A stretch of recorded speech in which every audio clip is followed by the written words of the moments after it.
They don't see things reasonably. They don't see things according to this norm that cuts out the things that are misleading and focuses on the things that are correct in your perception and experience of the world. Um, so that's more the NESI. The SI part being the almost like the like I've said before, the codification of that NE looking around at things. You have this internal this internal concretization of what NE has inquired into and has found out, and then it's put into a subjective view of reality. SENI does not do that. SENI is very direct. There's no. This is the thing I noticed, is that in a sense, SENI compared with NESI is unreflective about its experience of things. It simply sees the things. This isn't to say that you don't question what you see or question its applicability for your life or what you're going to do with this information, right? Like, for instance, John Nash, who has like schizophrenia, and like he just learned certain things that, oh, if I see that, then I'm still seeing it, I'm still experiencing these things. That's true, but it's not useful to me. You see, it's more goal oriented. If I'm seeing this lady, I know that's a hallucination. He didn't see things, he heard voices, but you get the idea. When I'm hearing this voice, that is not true because that is not useful to me, because it's just going to make me do crazy things. So it's this more goal-oriented attitude. So you see this difference in how me versus Heidegger, how we start out, insofar as there is a starting point, in our experience of the world. Heidegger and other NESI types want there to be, or are always seeking for, a kind of normative place where they can start. Experience of what is the most reasonable way of seeing things, whereas SENI always eschews that and just wants to know what is it that I am seeing, because I'm not going to rely on anything other than what I am seeing and how I'm able to interpret it, and then whatever other outside information helps me to be able to figure that out. So that's why you get this sense that one of the reasons I think it bugs me with Heidegger's notion of everydayness, then it's the notion of the human condition, is it feels like it's a very Nietzschean kind of feeling, where it feels like I'm being grabbed by the ankles and dragged down to somebody else's level. So you see some of my pretentiousness being revealed here, that I think is always there with any goal-oriented function or function axis. The goal-oriented axes are, by definition almost, they're always going to get this elitist mentality because you're trying to actuate yourself. So if you're happy with yourself, that by definition means that you think that you're better in a certain sense than other people, or smarter, or this or that. That's what it would have to mean. And it doesn't mean it in like a truly elitist way where you're going to like treat other people poorly or something. It certainly doesn't mean that. And it doesn't mean you're not going to make fun of yourself for it or want to ensure that you actually earn the level of smartness that you have or whatever. But it is still there as a potential thorn in the thigh, as it were. It's interesting for the INFJ like me, because that's how I try to perceive things. The whole point is to try to perceive things for myself and not have to rely on what other people think about it, but be able to see right into the actual truth of the thing. In a sense, that's kind of how the NI works, and it's always me seeing it. So as a result, there is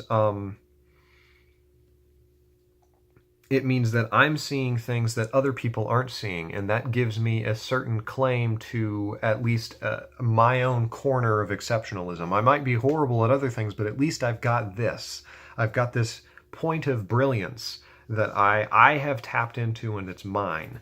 But then, or I have worked hard to make myself a certain way. And then I have this other person who comes and basically says, no, you're really just like me, with all of my failings and all of my things. And it's like, no, I'm not like you. I don't want to be like you. I want to be like me. So you can see how this. I know I have always associated all these things with only FI, but I think they blend into SENI when you're talking about one's experience of the world and what one perceives and one's ideas. When you get into action, however, when you get into actually affecting things and organizing things and passing judgment on things, I think ethics might be the best way to put it. Then you get into TEFI and FETI, and at this point, I all of a sudden become fair-minded. All of a sudden, because with TEFI, what they're concerned about is, have I accomplished this thing? Is this the way that I want it to be? Is this just the standard that, everybody else has done, and there's nothing special about me, and in other words, there's no reason for me to be here, from their perspective. Whereas for me, completely different way of thinking about it, because for me, it's like, okay, I see things in very much my own way, and I have this individualist, meritorious kind of attitude that tends to crop up there. And not even necessarily meritorious, just ruggedly individualistic, wanting to strike out on its own and perceiving things. But then when it comes to actually affecting the world and actually acting ethically in the world, then all of a sudden I'm a Kantian, and very fiercely so, because suddenly it becomes, okay, well, you can have your own ideas, but when it comes to other people, it becomes problematic. So just as with NESI, the question was almost, what is it that I should be perceiving here? With FETI, it's almost, what is it that I should be affecting for people here? What is it that the other people need? Whereas TEFI, it's as though it's much more, obviously you ask that question, but you don't ask it in the same way.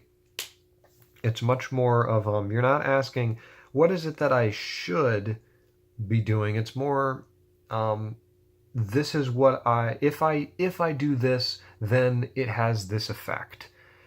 I'm trying to hook it up with kind of the unreflective nature of SENI, where TEFI, well, the reflection is it's goal-oriented, so it does reflect, but it's asking, okay, what is it that I want and how am I going to get it? Like that old formulation. So I've gone all over the place. I feel like this is a more disorganized one.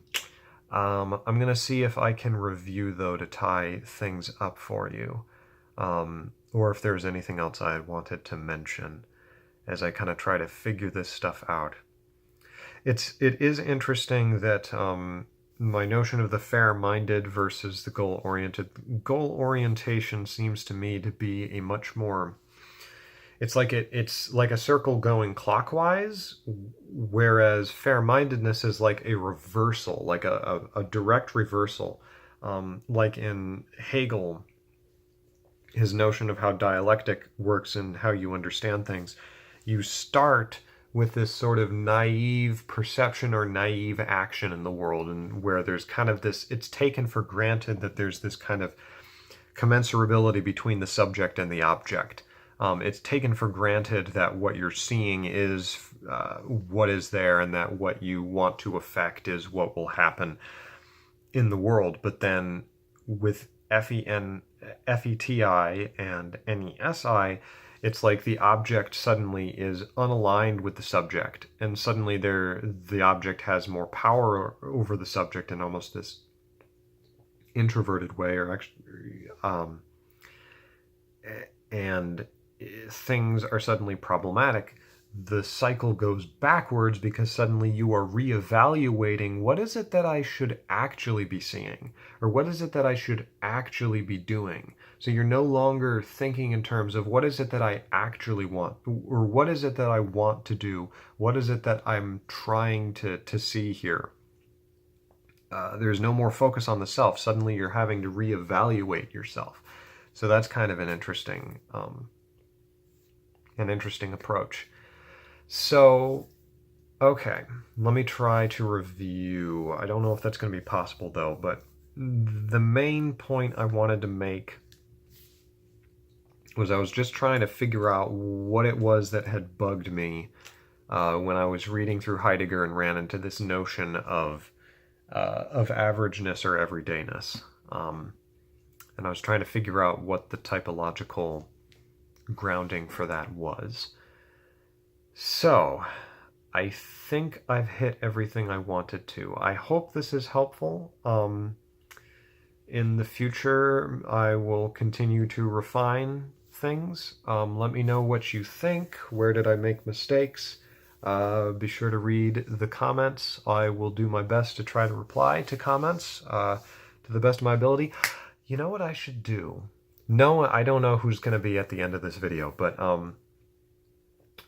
because last time I talked briefly about The Righteous Mind by Jonathan Haidt, I ought to sit down. Maybe that's the next one I'm going to make. I ought to think through it and sit down and explain, because I think I was talking with someone in the comments on the last video about Jonathan Haidt's The Righteous Mind and what it was that bothered me. And I think there's some useful typological principles there that I could be able to bring out by doing that, and also be able to bring out some other things. So maybe I'll do that next time. Maybe I'll sit down with my copy of The Righteous Mind and talk about it, but that's just an idea. Okay, hope you like this. I will try to get the fairy tale video out within the week, and thank you all so much.